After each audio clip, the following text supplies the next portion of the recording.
Bismillahirrahmanirrahim. Assalamualaikum warahmatullahi wabarakatuh. Bismillahirrahmanirrahim. Asyhadu an la ilaha illallah wa asyhadu anna Muhammadar Rasulullah. Allahumma salli ala sayyidina Muhammad wa ala ali sayyidina Muhammad. Rabbi shrah li sadri wa yassir li amri wahlul 'uqdatam min lisani yafqahu qawli. Amin. Bismillahirrahmanirrahim. Salam kasih sayangku buat para sahabat-sahabatku. Semoga senantiasa kita selalu di dalam lindungan Allah Subhanahu wa Ta'ala. Sebelum kita mulai, kita bacakan taubat bersama, taubatnya Nabi Adam dan doa sholawat untuk limin daf'al bala.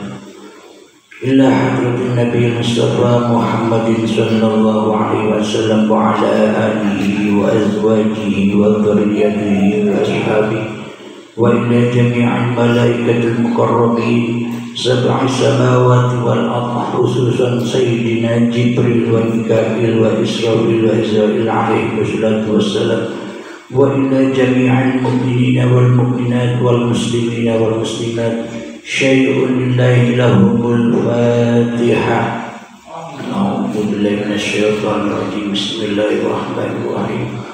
Alhamdulillahi rabbil alamin arrahmanir rahim maliki yaumiddin. Iyyaka na'budu wa iyyaka nasta'in. Ihdinas siratal mustaqim. Siratal ladzina an'amta 'alaihim ghairil maghdubi 'alaihim waladdallin. Amin.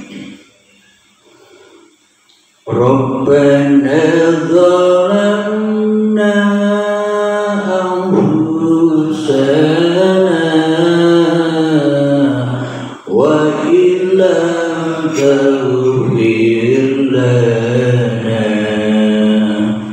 wa tarhamna lanakunanna minal khasirin. Rabbana zalamna anfusana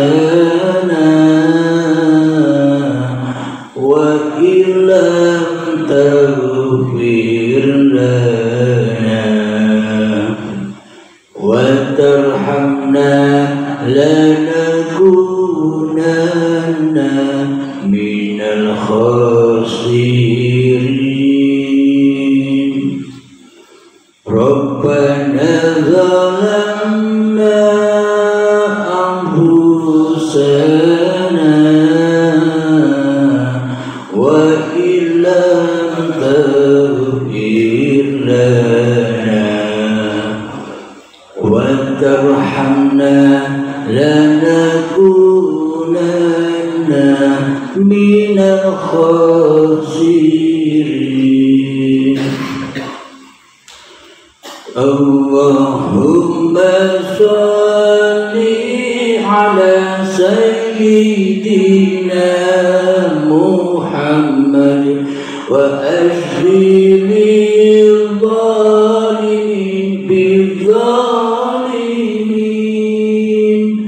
Allahumma sholli ala sayyidina Muhammad wa ashghilil zalimin bizzalimin wa akhrijna min bainihim salimin wa ala alihi wa sahbihi ajma'in. Allahumma sholli ala sayyidina Muhammad wa ashdil zalimin bizzalimin. Allahumma sholli ala sayyidina Muhammad wa ashdil zalimin bizzalimin wa akhrijna min bainihim salimin wa ala alihi wa sahbihi ajma'in.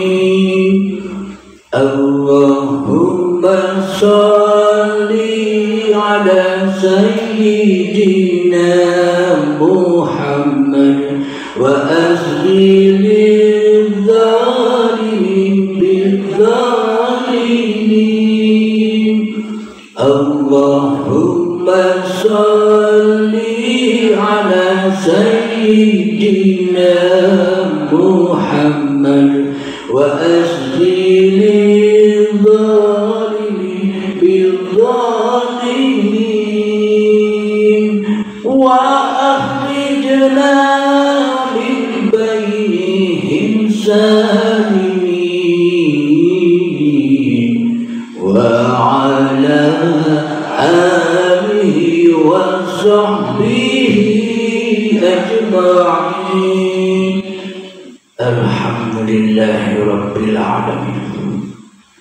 Semoga kita semua dihindarkan dari balak-balaknya hati, zalim-zalimnya hati, jahil-jahilnya hati kita terhadap Allah subhanahu wa ta'ala.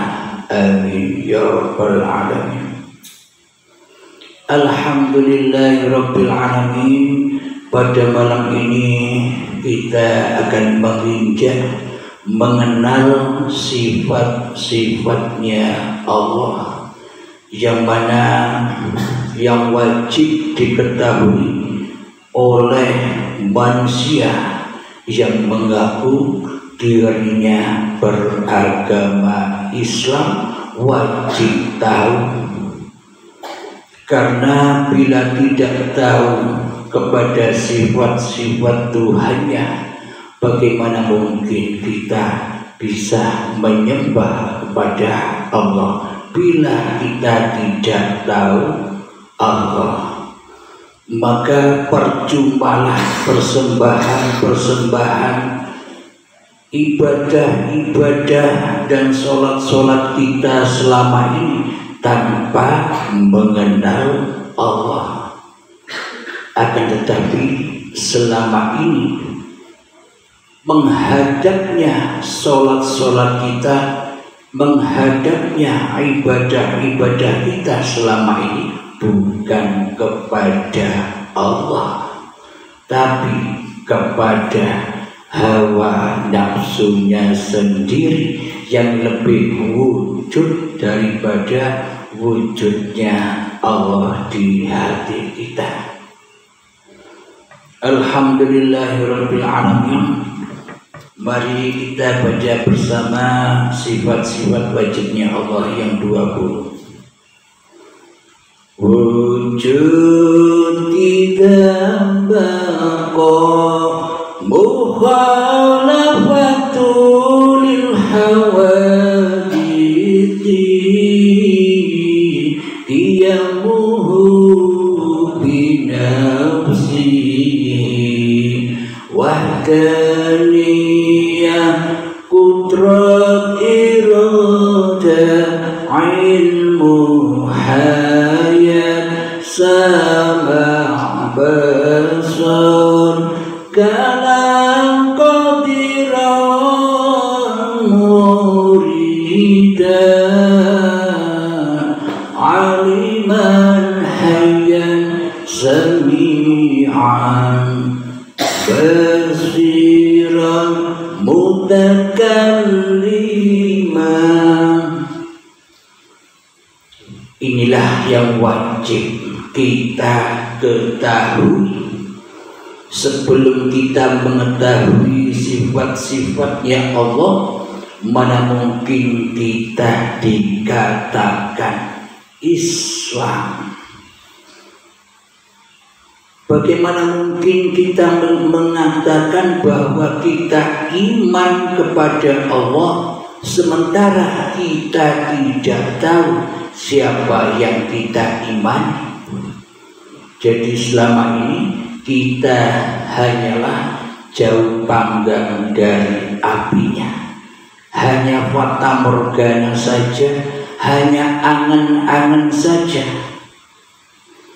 Maka dari itu sifat-sifatnya Allah yang wajib diketahui hanyalah sifat 20 sifat wajibnya dan 20 pula sifat wahainya. Akan tetapi sifat-sifat Allah itu biliunan hakikatnya, banyak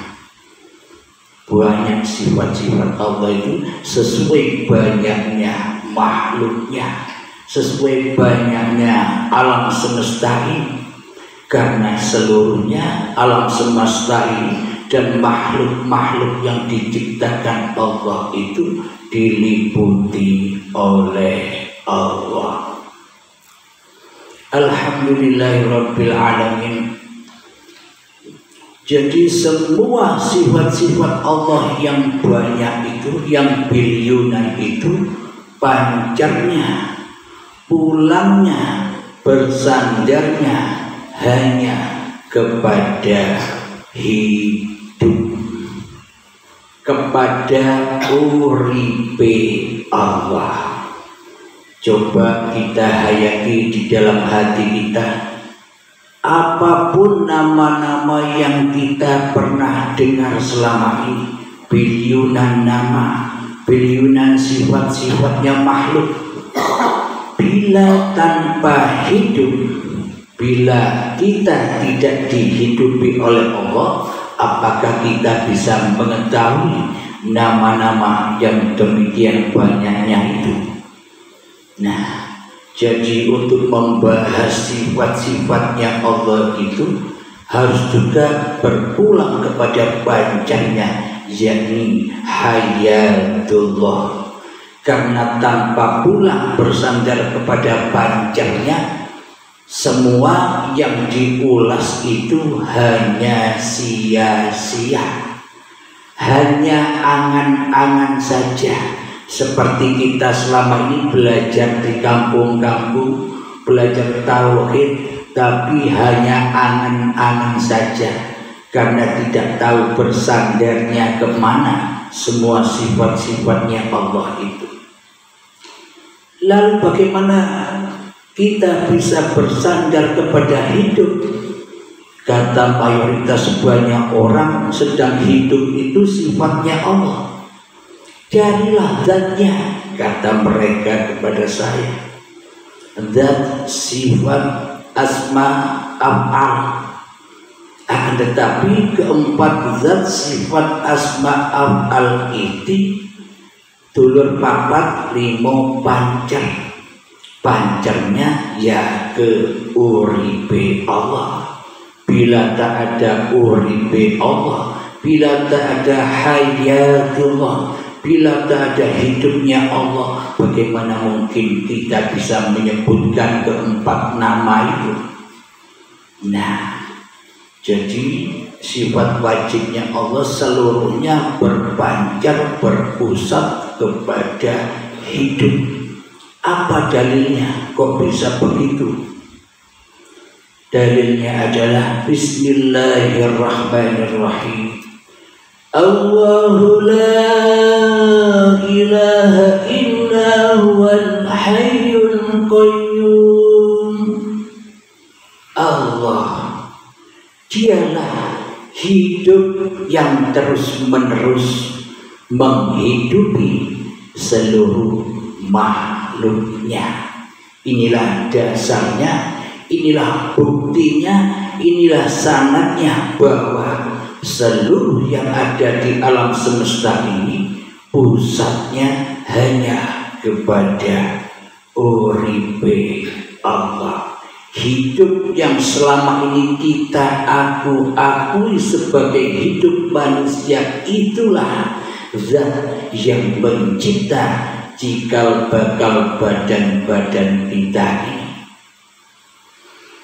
Alhamdulillahirabbil alamin, kita sekarang menginjak sifat Allah yang pertama, yakni sifat wujud. Wajib Allah itu wujud, sedangkan kebalikan dari sifat wujud adalah ada, yakni artinya tidak ada. Jadi hakikatnya selain Allah itu tidak ada. Selain Allah itu gaib. Loh, katanya Allah Maha Gaib. Alladzina yu'minuna bil ghaibi. Orang-orang yang beriman sajalah yang percaya kepada hal yang gaib. Nah, ini kebanyakan artinya bila dikaji secara syariat menuduh bila Allah itu gaib. Selama ini kan pemahaman kita begitu, percaya iman kepada yang gaib, disangka Allah gaib. Memang benar Allah Maha Gaib dan Allah Maha Nyata. Tapi bagi golongan siapa Allah Maha Gaib itu? Allah Maha Gaib itu bagi golongan manusia yang merasa diri manusianya lebih wujud daripada Allah. Bagi golongan inilah Allahnya Maha Gaib, yakni bagi manusia yang belum mengenal Tuhannya. Karena yang wujud di hatinya bukan Allah tapi manusianya, berarti selama ini kita kan tidak bertuhan. Bertuhannya hanya omong-omongan doang. Jadi yang dikatakan Tuhan itu mestinya wujud. Tapi kenapa di hati kita yang wujud masih diri manusia kita Allah gaib? Mana mungkin Allah lebih gaib daripada manusia? Mana mungkin manusia lebih wujud daripada Allah, sementara manusia itu hanyalah ciptaan Allah. Lalu bagaimana, golongan mana Allah itu Maha Nyata? Allah Maha Nyata, Allah Maha Wujud bagi golongan orang-orang yang sudah meyakini alladzina yu'minuna bil ghaibi. Orang-orang mukmin itu adalah percaya bahwa dirinya itu gaib, bukan Allahnya yang gaib. Jadi manusia yang beriman di sisi Allah itu percaya di dalam hatinya bahwa sesungguhnya dirinya itu tiada. Berarti selama ini di dalam sifatnya Allah, Allah wujud, Allah yang wujud. Berarti selama ini kita salah iman, kita salah akidah. Mestinya Allah yang wujud di hati kita, loh kok malah yang ada, kok malah yang tiada ini jadi Tuhan. wujud jadi penguasa, wujud jadi sang pencipta atas semua yang dipergerakannya selama ini. Sholat ciptaan kita, ibadah ciptaan kita, bekerja ciptaan kita, duduk ciptaan kita, berdiri ciptaan kita, berkalam-kalam ciptaan kita. Seolah-olah Allah itu sebagai Tuhan tidak ada harganya sama sekali di hati kita selama ini. Karena apa?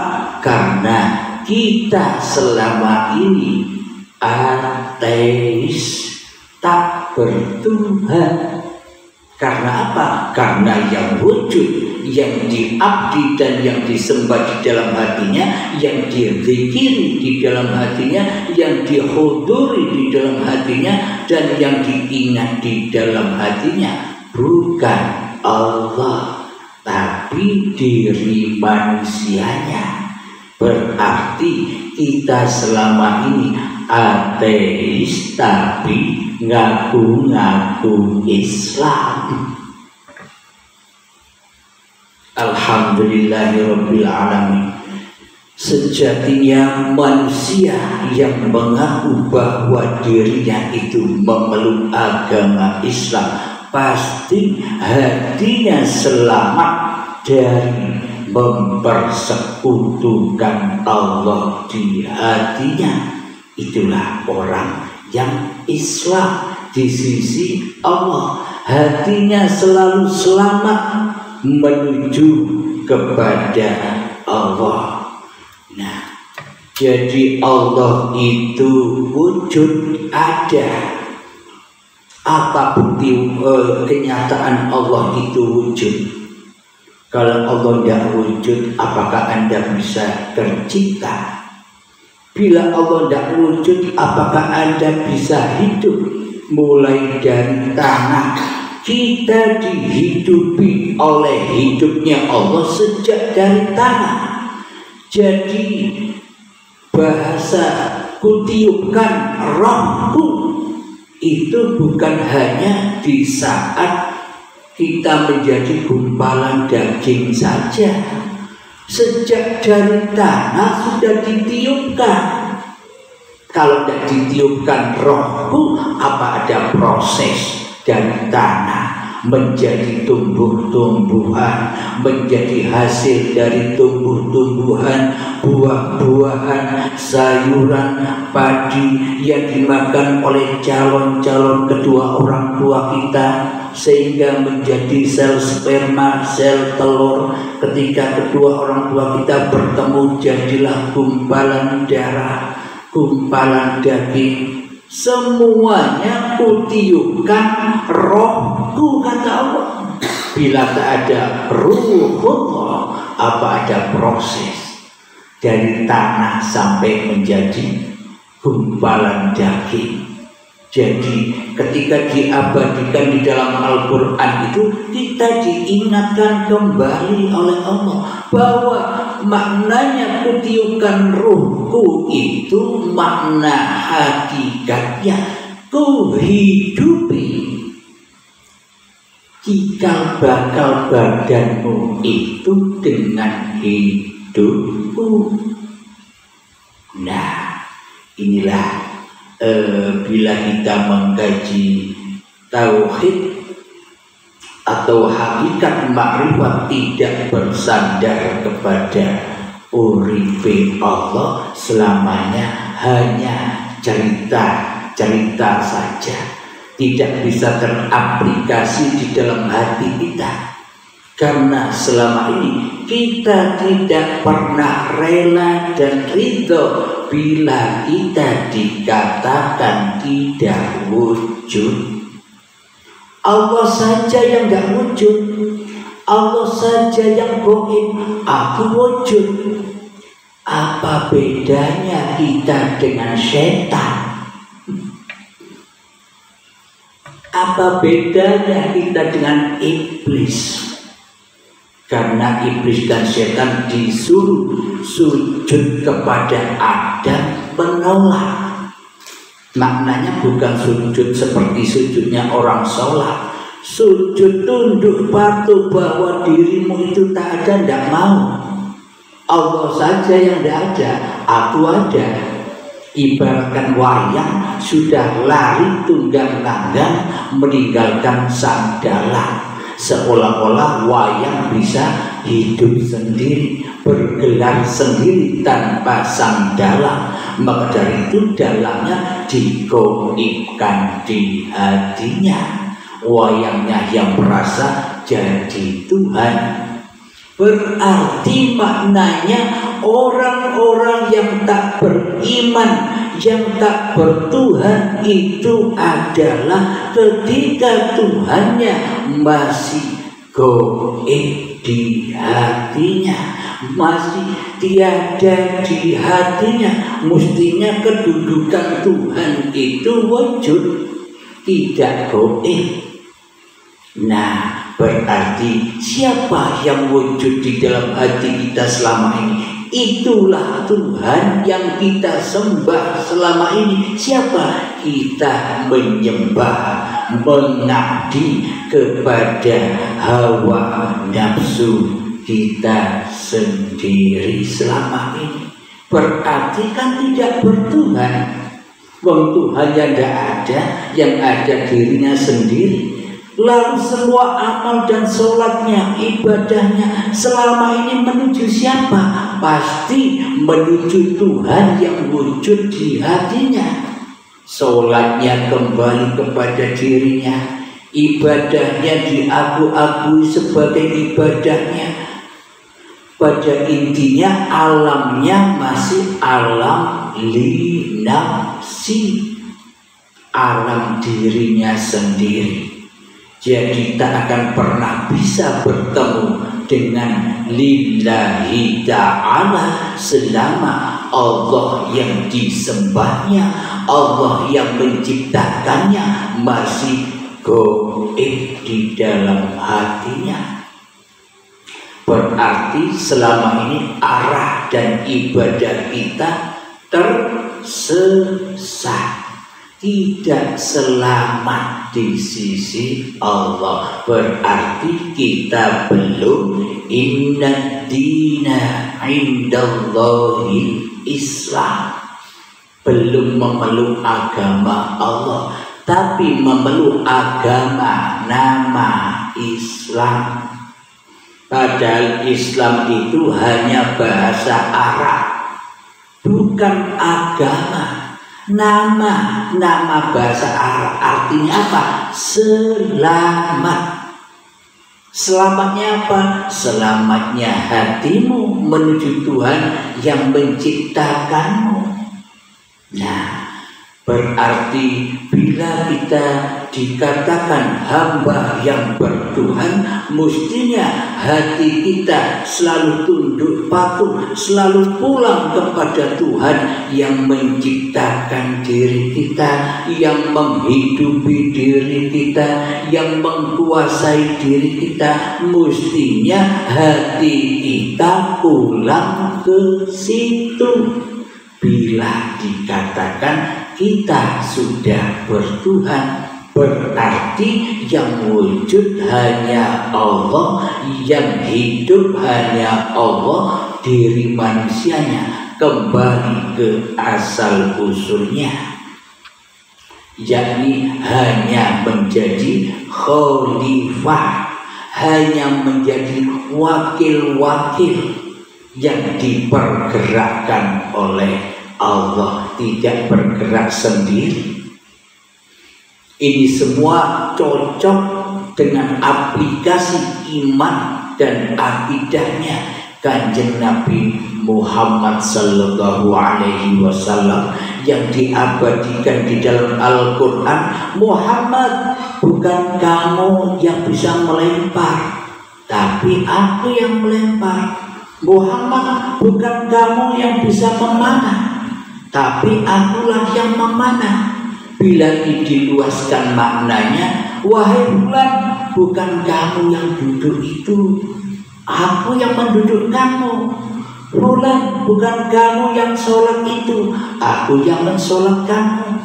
Fulan, bukan kamu yang bisa bekerja itu, aku yang mempekerjakanmu. Kalau diluaskan maknanya kan demikian. Jadi iman dan akidah baginda Rasulullah Sallallahu Alaihi Wasallam selalu di hatinya lebih wujud, lebih hudur Allahnya daripada Muhammadnya. Ya tidak?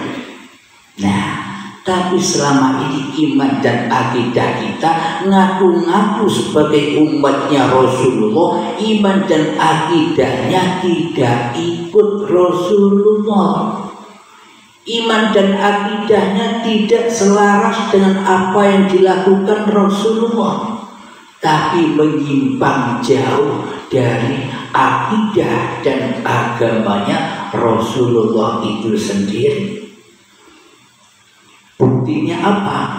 Di dalam hati kita, Allah, engkau tak bisa duduk, aku yang bisa. Allah, engkau tak bisa melempar, aku yang bisa melempar. Allah, engkau tak bisa sholat, masa Allah nyembah Allah? Kata orang yang baru paham. Loh, kalau hidup ini Allah, berarti yang sholat juga Allah. Allah nyembah Allah, katanya begitu. Bagi orang-orang yang baru memahami babakan ilmu tauhid. Alhamdulillahirabbil alamin, Allah wujud, lebih wujud dari seluruh ciptaannya. Bila di dalam hati kita masih wujud hawa nafsu kita sendiri yang ada menjadi raja di dalam hati kita, berarti selama ini kita ingkar kepada Allah.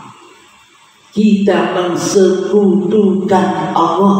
Bila hati kita ingkar dan mensekutukan Allah, bagaimana mungkin kita berharap pahala di sisi Allah sementara kita tidak nyembah Allah? Berarti selama ini kan agama akidahnya masih angen-angen, tidak nyata, karena Allahnya tidak nyata baginya. Maka dari itu semuanya takkan pernah nyata bagi manusia yang masih berada di lembah dosa. Apa lembah dosa itu? Ketika Allah yang wujud baginya, itu loh dosa.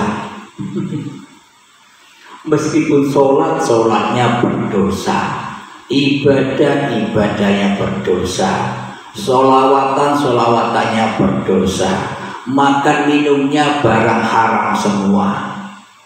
Pokoknya serba kotor karena di dalam neraka. Apa?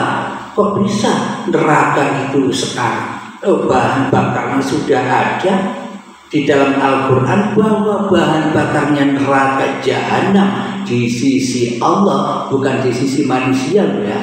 Kalau di sisi manusia neraka itu besok, tapi bagi Allah neraka itu ya sekarang, ketika bahan bakarnya sudah ada, yakni badan-badan manusia dan hati yang keras melebihi kerasnya batu. Ketika apa? Ketika Allah goib bagi kita, yang jadi Tuhan masih kita, tapi kita tidak terasa. Kebanyakan mayoritas manusia menuduh orang-orang tasawuf, menuduh orang-orang yang ahli hakikat dan makrifat itu sesat, karena mereka menganggap orang-orang ahli tauhid, orang-orang tasawuf itu ngaku-ngaku jadi Allah. Lalu saya jawab, mana mungkin orang-orang yang sudah bermakrifat kepada Allah itu ngaku-ngaku jadi Allah, sementara diri manusianya goib. yang wujud hanya Allah. Jadi sesungguhnya yang ngaku-ngaku jadi Allah itu manusia yang mana di dalam hatinya yang wujud sebagai Tuhan di hatinya masih hawa nafsunya, Allahnya goib. Itulah yang sebenar-benarnya manusia yang ngaku-ngaku jadi